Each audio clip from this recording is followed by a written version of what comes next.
नमस्कार। दिन भर की बड़ी खबरों के विश्लेषण के कार्यक्रम सुनिए सच में आपका स्वागत है। मैं हूं मुकेश कुमार। दोस्तों, आप गोदी मीडिया से नफरत करते हैं, चाहते हैं कि कारपोरेट मीडिया से मुक्ति मिले, तो स्वतंत्र पत्रकारिता का सहयोग कीजिए, उसकी ताकत बनिए। सत्य हिंदी की सदस्यता योजना इसी दिशा में एक बड़ा कदम है। इसमें आपका आर्थिक योगदान स्वतंत्र पत्रकारिता को मजबूती प्रदान करेगा। तो आइए इस वीडियो के साथ दिए गए डिस्क्रिप्शन में जाइए, उसमें एक लिंक है, उसको क्लिक कीजिए और अपनी इच्छा से भुगतान कीजिए। तो आइए अब शुरू करते हैं दिन भर की बड़ी खबरों के विश्लेषण का कार्यक्रम सुनिए सच। और सुनिए सच में सबसे पहले आज की खास खबरों पर एक नज़र। हाई कोर्ट कल दे सकता है फैसला, स्पीकर भी कर सकते हैं कार्रवाई। पायलट पर बरसे गहलोत, बोले पार्टी की पीठ पर छुरा भोंका।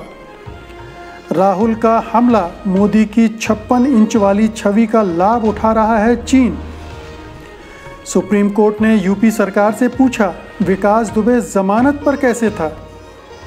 कर्नाटक में सवर्ण की बाइक छूली तो दलित को नंगा करके पीटा।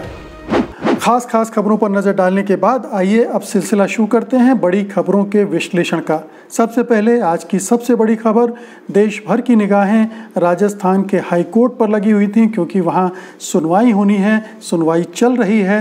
राजस्थान सरकार के खिलाफ बगावत करने वाले पायलट ग्रुप ने वहां पर एक याचिका दी हुई है कि विधानसभा के अध्यक्ष ने जो नोटिस दी है उसको लागू ना होने दिया जाए, उस पर कार्रवाई आगे न हो। सचिन पायलट समेत 19 कांग्रेस विधायकों का विधानसभा स्पीकर के नोटिस के खिलाफ याचिका पर राजस्थान हाई कोर्ट मंगलवार सुबह अब 10:30 बजे सुनवाई करेगा। सोमवार को कोर्ट में विधानसभा अध्यक्ष सीपी जोशी की तरफ से अभिषेक मनु सिंघवी ने कहा कि स्पीकर ने अभी सिर्फ नोटिस दिए हैं, विधायकों को अयोग्य नहीं ठहराया है। पायलट गुट की याचिका प्री मैच्योर है, यह खारिज होनी चाहिए। पायलट ग्रुप की तरफ से हरीश साल्वे ने कहा कि सरकार गिराना अलग बात है और मुख्यमंत्री बनाना अलग।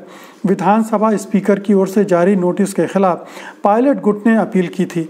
मुख्य सचेतक महेश जोशी की शिकायत पर विधानसभा स्पीकर सीपी जोशी ने पायलट समेत 19 विधायकों को 14 जुलाई को नोटिस जारी करके पूछा था कि क्यों ना आपकी विधानसभा की सदस्यता रद्द की जाए, विधानसभा के अयोग्य घोषित कर दिया जाए। पिछले हफ्ते सुनवाई में हाईकोर्ट ने आदेश दिया था कि विधायकों को दिए गए नोटिस पर स्पीकर 21 जुलाई तक कोई कार्रवाई न करें।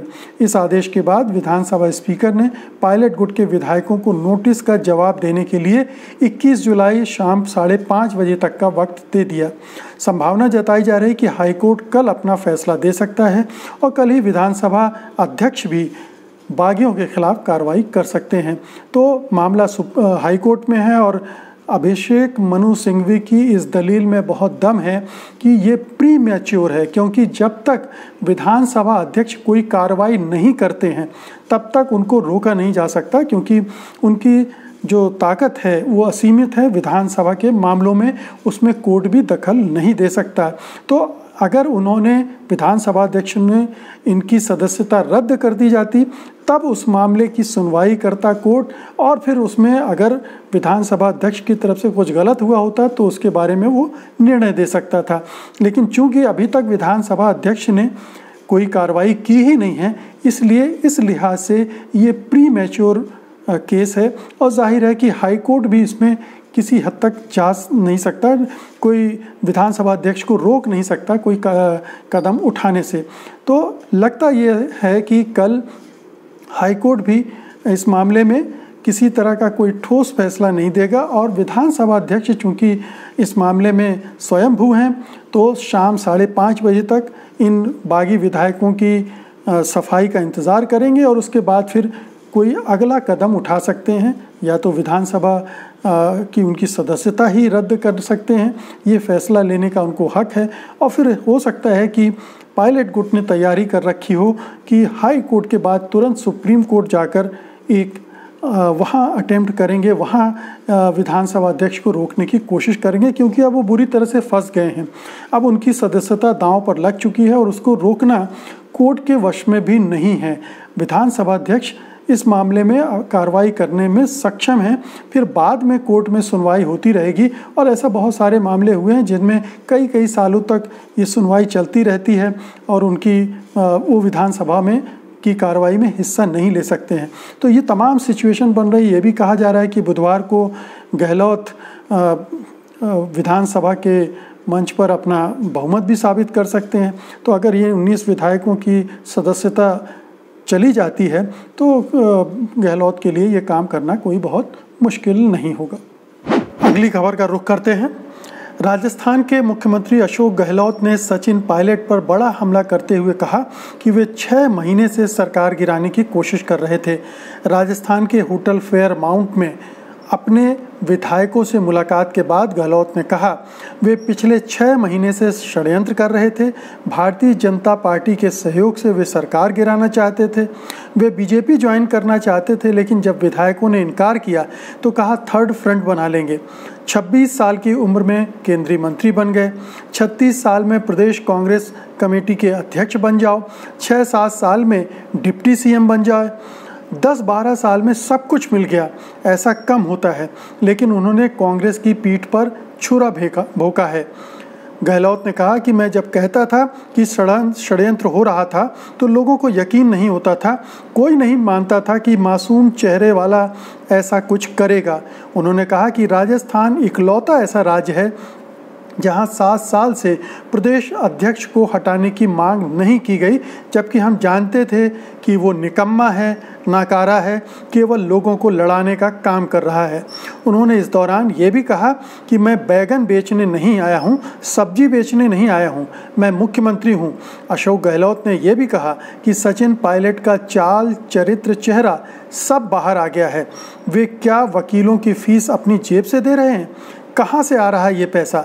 गहलोत के मुताबिक एक वकील की एक सुनवाई की फीस 50-50 लाख रुपए है। ये पैसा मुंबई के कारपोरेट हाउसेस से आ रहा है। इसके अलावा कांग्रेस विधायक गिरिराज सिंह मलिंजा ने आरोप लगाया कि तत्कालीन उप मुख्यमंत्री सचिन पायलट ने उनसे पार्टी छोड़कर भाजपा में आने की बारे में चर्चा की थी। इसके साथ ही मलिंगा ने मीडिया के सामने आरोप लगाया कि उन्हें पैसों की पेशकश की गई थी और कहा गया कि आप मुंह तो खोलो, जितना चाहोगे पैसा मिलेगा। ये पूछे जाने पर कि इस बात का क्या सबूत है, मलिंगा ने कहा अगर मेरी बात झूठी है तो पायलट आकर कह दें कि मैं झूठ बोल रहा हूं। लेकिन इस सब के बाद भी पायलट को अब तक पार्टी से नहीं निकाला गया है। इससे साफ लग रहा है कि कांग्रेस आला कमान अभी पायलट को मनाने की कोशिश में है। हालांकि गहलोत के तेवर से लग रहा है कि वो पायलट को अब राजस्थान में नहीं आने देंगे। बहुत साफ है, ऐसा लग रहा है कि गहलोत काफ़ी आहत हैं और लंबे अरसे से अपना गुस्सा दबाए हुए थे, लेकिन अब वो बिल्कुल फूट कर बाहर आ रहा है और वो पायलट पर कोई भी मुरव्वत नहीं दिखा रहे हैं, कोई भी उनको रियायत नहीं दे रहे हैं। उन्होंने जो कुछ किया है, जिस तरह से उन्होंने बगावत की, सरकार को गिराने की कोशिश की और जो विधायक हैं उनके खरीद फरोख्त में भूमिका निभा रहे थे, उससे लगता है कि गहलोत अब पायलट को बर्दाश्त करने के लिए कतई तैयार नहीं है। हालांकि इस तरह की विरोधाभासी खबरें आ रही हैं बहुत सारे सूत्रों से कि गांधी परिवार पायलट के टच में है, पायलट से बात कर रहा है कि वो बीजेपी में ना जाएं, उसको वापस कांग्रेस में रखने की बात हो रही है। लेकिन इसमें कितना दम है, ये जो सूत्रों के हवाले से खबर आ रही है, ये अभी देखने की बात है। क्योंकि हालात जब इस हद तक चले जाएं कि कोर्ट में लड़ाई हो रही है, सरकार को गिराने की नौबत आ रही है, तो क्या किसी एक नेता पर गांधी परिवार भी इतना दांव लगाएगा? ये भी एक बड़ा प्रश्न चिन्ह है। तो निश्चित रूप से ये एक बहुत ही कांग्रेस के लिए एक सबक है कि इस तरह के नेता पार्टी में किस तरह से भितरघात कर रहे हैं। जैसे पहले ज्योतिरादित्य सिंधिया ने मध्य प्रदेश में वही किया, पार्टी की पीठ में छुरा घोंपा उन्होंने, और अब ये पायलट कर रहे हैं, जो कि निश्चित रूप से पार्टी की छवि को भी ख़राब कर रहे हैं। पार्टी में लगातार इस तरह के कलह से उसकी छवि ख़राब हो रही है। नेतृत्व सवालों के घेरे में फंसा हुआ है। गांधी परिवार, राहुल गांधी को लेकर तरह तरह की बातें हो रही हैं। तो ये जो एक के बाद एक विद्रोह पार्टी में हो रहे हैं, उसने पार्टी की छवि को बिल्कुल बुरी तरह से मलिन कर दिया है। और अब अगली खबर का रुख करने से पहले आइए मैं आपसे निवेदन कर दूं कि कृपया अपनी फीडबैक, अपने विचार, अपनी राय कमेंट बॉक्स में ज़रूर दर्ज कराते चलें। वो हमारे लिए बहुत मददगार साबित होते हैं। हम उस फीडबैक का इस्तेमाल अपने कार्यक्रम को बेहतर बनाने के लिए करते हैं। अगली बड़ी खबर का रुख करते हैं। राहुल गांधी ने एक बार फिर से प्रधानमंत्री नरेंद्र मोदी पर करारा हमला बोला है। उन्होंने चीन की घुसपैठ को लेकर कहा कि बीजिंग प्रधानमंत्री नरेंद्र मोदी पर दबाव बनाने के लिए उनकी 56 इंच वाली छवि पर हमला कर रहा है और प्रधानमंत्री भी दबाव में आकर अपनी छवि को बचाने का प्रयास कर रहे हैं। उन्होंने ये सवाल भी किया कि क्या प्रधानमंत्री मोदी स्पष्ट करेंगे कि उन्हें अपनी छवि की चिंता नहीं है और वो चीनी चुनौती को स्वीकार करते हैं। गांधी ने एक वीडियो जारी कर चीन के साथ मौजूदा गतिरोध को लेकर कहा, ये साधारण सीमा विवाद नहीं है। मेरी चिंता है कि चीनी आज हमारे इलाके में बैठे हैं। सवाल ये है कि चीन की सामरिक रणनीति क्या है। चीनी बगैर रणनीतिक सोच के कोई कदम नहीं उठाते। कांग्रेस नेता ने कहा, चीन ने दिमाग में संसार का नक्शा खींचा हुआ है जिसे वो अपने हिसाब से आकार देने की कोशिश कर रहा है। उसी के तहत पाकिस्तान के ग्वादर जाता है, उसी में बेल्ट एंड रोड आता है।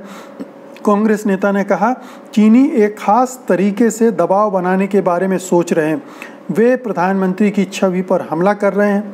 वे समझते हैं कि नरेंद्र मोदी को प्रभावी नेता बनने के लिए, एक राजनीतिज्ञ के रूप में रहने के लिए अपनी 56 इंच वाली छवि की रक्षा करना ज़रूरी होगा। यही वो असली जगह है जहां पर चीन वार कर रहा है। उन्होंने दावा किया कि वे मूलतः नरेंद्र मोदी को कह रहे हैं कि यदि आप वह नहीं करेंगे जो चीन चाहता है तो नरेंद्र मोदी की मजबूत नेता वाली छवि को वो ध्वस्त कर देंगे।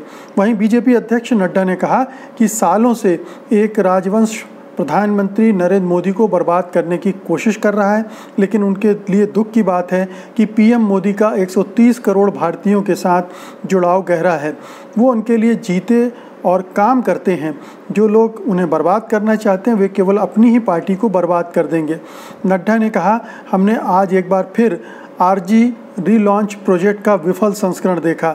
राहुल गांधी जी हमेशा की तरह तथ्यों पर कमज़ोर और बदनामी करने पर मजबूत दिखे।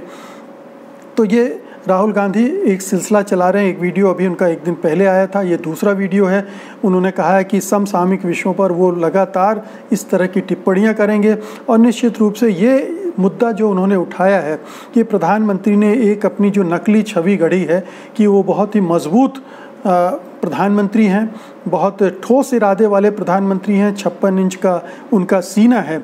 अब इसी छवि को लाभ उठा रहा है चीन, क्योंकि जब आप इस छवि के कैद हो जाता है कोई भी नेता या प्रधानमंत्री, तो उसको उसके हिसाब से व्यवहार भी करना पड़ता है और प्रधानमंत्री नरेंद्र मोदी अब उस हिसाब से व्यवहार नहीं कर पा रहे हैं, तो वो छवि दरक रही है, ध्वस्त हो रही है। तो क्या इस छवि को बचाने के लिए प्रधानमंत्री चीन की आंखों में आंखें डालकर बात करेंगे, अपने जो इलाके पर कब्जा किया है उन्होंने उसको छुड़ाने की कोशिश करेंगे? तो ये देखने की बात होगी, अभी भविष्य है में। लेकिन इतना ज़रूर है कि राहुल गांधी लगातार हमले कर रहे हैं और उनका असर भी दिख रहा है, क्योंकि पार्टी को उनकी दूसरी पार्टी उनको ठीक से जवाब नहीं दे पा रही है। अगर आप जेपी नड्डा के जवाब को देखें तो उसमें साफ पता चलता है कि वो जो पॉइंट उठा रहे हैं राहुल गांधी, उस पर कोई बात नहीं कर रहे हैं, वो दूसरी बातें कर रहे हैं। यानी जो घिसा पिटा बीजेपी का राग रहा है कि ये वंशवादी पार्टी है, राहुल गांधी मतलब व्यक्तिगत टारगेट करने की कोशिश कर रहे हैं। जबकि सीधा सा सवाल ये है कि चीन ने क्या हमारी ज़मीन पर कब्ज़ा किया है? क्या चीन से प्रधानमंत्री वो ज़मीन छुड़वाएंगे? क्या प्रधानमंत्री अपनी छवि की रक्षा के लिए चीन से उसी स्तर पर बातचीत करने जाएंगे, या चीन उनकी इस छवि का लाभ उठा रहा है, उनकी छवि को ध्वस्त करने के लिए इस तरह के विवाद खड़े कर रहा है, जिसमें प्रधानमंत्री ठीक ढंग से रिएक्ट भी नहीं कर पा रहे हैं, बोल भी नहीं पा रहे हैं, ठीक से बता भी नहीं पा रहे हैं, और जो बोलते हैं उसमें ज़्यादातर झूठ होता है। तो ये एक करारा हमला आप कह सकते हैं, लगातार सिलसिला बनाए हुए हैं राहुल गांधी। अगली खबर लेते हैं। सुप्रीम कोर्ट ने यूपी सरकार को निर्देश दिए हैं कि विकास दुबे और उसके साथियों के एनकाउंटर की जांच सुप्रीम कोर्ट के जज की निगरानी में हो। कोर्ट ने आदेश दिया कि कमेटी में एक पूर्व डीजीपी को भी रखा जाए। इस मामले की सुनवाई कर रहे मुख्य न्यायाधीश S.A. बोबटे ने इस पूरे मामले में उत्तर प्रदेश सरकार पर सवाल उठाते हुए इसे सिस्टम की विफलता बताया है। मुख्य न्यायाधीश ने कहा कि हैदराबाद एनकाउंटर और विकास दुबे एनकाउंटर केस में एक बड़ा अंतर है।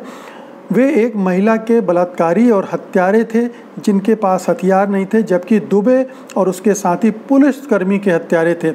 इस दौरान यूपी सरकार की तरफ से कोर्ट में मौजूद सॉलिसिटर जनरल तुषार मेहता ने बताया कि मुठभेड़ सही थी।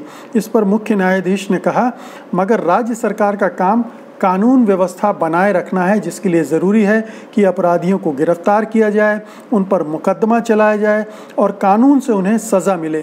कोर्ट में उत्तर प्रदेश पुलिस के डीजी का पक्ष रख रहे वकील हरीश साल्वे ने कहा, किसी दुर्दांत अपराधी के खिलाफ भारी पुलिस बल के प्रयोग के लिए क्या पुलिस को गुनहगार ठहराया जा सकता है?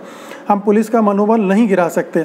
इस पर मुख्य न्यायाधीश ने कहा, अगर कानून व्यवस्था को मजबूत किया जाए तो कभी ऐसी नौबत नहीं आएगी कि पुलिस वालों का मनोबल कम हो।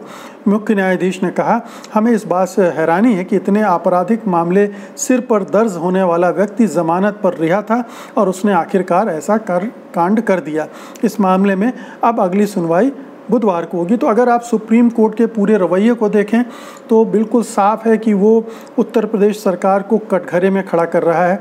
पहली बात तो ये कि सिस्टम की विफलता की बात की, जिसका मतलब है उत्तर प्रदेश में व्यवस्था काम नहीं कर रही है, और जिसका दूसरा मतलब निकालते हैं हम लोग कि ये जंगल राज है। एक अराजकता की स्थिति उत्तर प्रदेश में है, जहाँ पर व्यवस्था काम नहीं कर रही है, अपराधी काम कर रहे हैं और जो व्यवस्था है, पुलिस है, प्रशासन है, वो नियमों के हिसाब से नहीं चल रहा है, वो नियमों को तोड़ रहा है।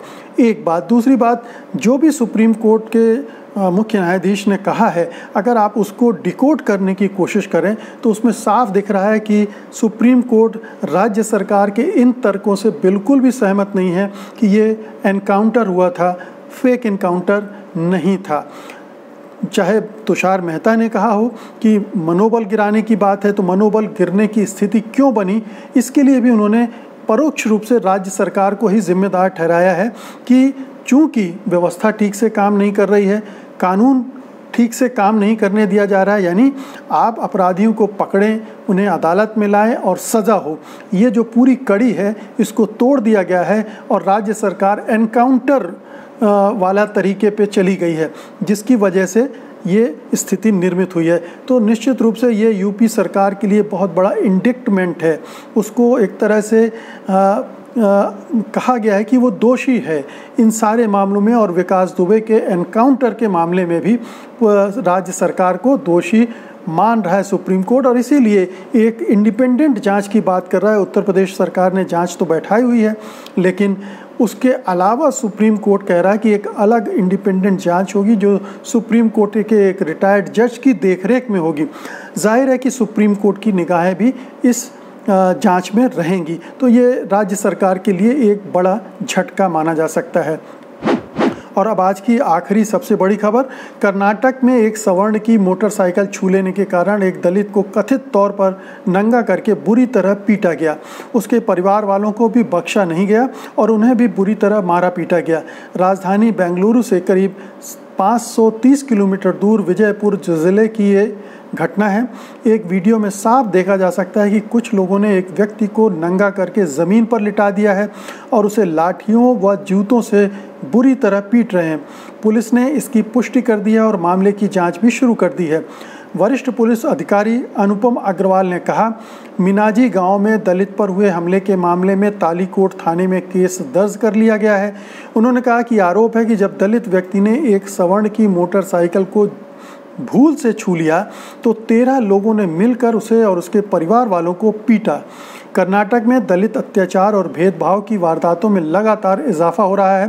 कुछ समय पहले कर्नाटक के चित्रदुर्गा से बीजेपी के एक दलित सांसद को एक गांव में वहां के लोगों ने घुसने ही नहीं दिया था। सांसद का नाम ए नारायण स्वामी है। सांसद तुमकुर ज़िले के पावागढ़ा इलाके के परामल हल्ली गांव में जा रहे थे, तभी इस गांव के पिछड़ी जाति के लोगों ने उन्हें गांव में आने से रोक दिया। तो ये दलित अत्याचार की घटनाएं लगातार बढ़ रही हैं। अभी तमिलनाडु से आई थी, कर्नाटक से, उत्तर प्रदेश, बिहार, ये तमाम राज्य। अभी हमने मध्य प्रदेश में एक बड़ी घटना देखी ग्वालियर संभाग में, जहाँ पर एक किसान परिवार को जो दलित जाति से था कितनी बुरी तरह से पीटा गया और फिर उसने जहर खा लिया। तो ये पूरे देश भर में इस तरह से दलितों पर अत्याचार की घटनाएं लगातार बढ़ रही हैं।